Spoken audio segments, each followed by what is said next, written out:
Yamuna water metre Delhi politics ను హీటెక్కిస్తోంది. జల కాలుష్యం కేంద్రంగా ఓట్ల మైలేజ్ కోసం పొలిటికల్ పార్టీల ఫైట్ పీక్స్ కు వెళ్ళింది.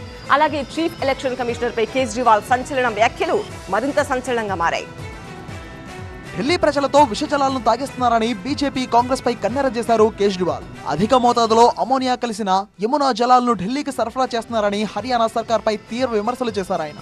యమునా నీటిలో పీపీటీ 7 కన్నా ఎక్కువగా ఉంటోందన్నారు. ఈ నీటిని క్లోరినేషన్ చేస్తే విషంగా మారుతున్నాయని ఆరోపించారు. దీనికి కౌంటర్ గా నిన్న హర్యానా సీఎం నయాబ్ సింగ్ సైని యమునా నీటిని తాగారు. అయితే నయాబ్ సింగ్ ది ఓ స్టంట్ గా కొట్టిపారేశారు కేజ్రీవాల్. ఢిల్లీ ప్రజలు ఎలాంటి నీళ్లను తాగుతున్నారో ఆ నీటిని బీజేపీ కాంగ్రెస్ నేతలు తాగాలని సవాల్ వేశారు. ఢిల్లీ ప్రజలు తాగే నీటిని 4 బాటిల్స్ లో నింపి బీజేపీ కాంగ్రెస్ నేతలకు పంపారు కేజ్రీవాల్. ఆప్ నేత సంజయ్ సింగ్ తో పాటు ఇతర నాయకులు బాటిల్స్ తో అమిత్ షా, రాహుల్ గాంధీ ఇంటికి బయలుదేరగా పోలీసులు వారిని అడ్డుకున్నారు. యమునా జలాలకు సంబంధించి 2 రాష్ట్రాల మధ్య చిచ్చుపెట్టే వ్యాఖ్యలు చేయొద్దన్న ఈసీపై కూడా సంచలన వ్యాఖ్యలు చేశారు కేజ్రీవాల్. తనకు నోటీస్ పంపడంపై తీవ్రంగా స్పందించారు ఆయన. Chief election commissioner Rajiv Kumar ను చరిత్ర క్షమించదన్నారు. 2 రోజుల్లో ఆయన తనను జైల్లో వేస్తారని, తాను దేనికి భయపడేదే లేదన్నారు కేజ్రీవాల్. తన ప్రాణం ఉన్నంత వరకు ఢిల్లీ ప్రజలను విషపూరిత యమునా నీళ్లను తాగనివ్వనన్నారు ఆయన. అయితే ఓటమి భయంతోనే కేజ్రీవాల్ జల రాజకీయం చేస్తున్నారని ఆరోపించారు కేంద్ర హోంమంత్రి అమిత్ షా.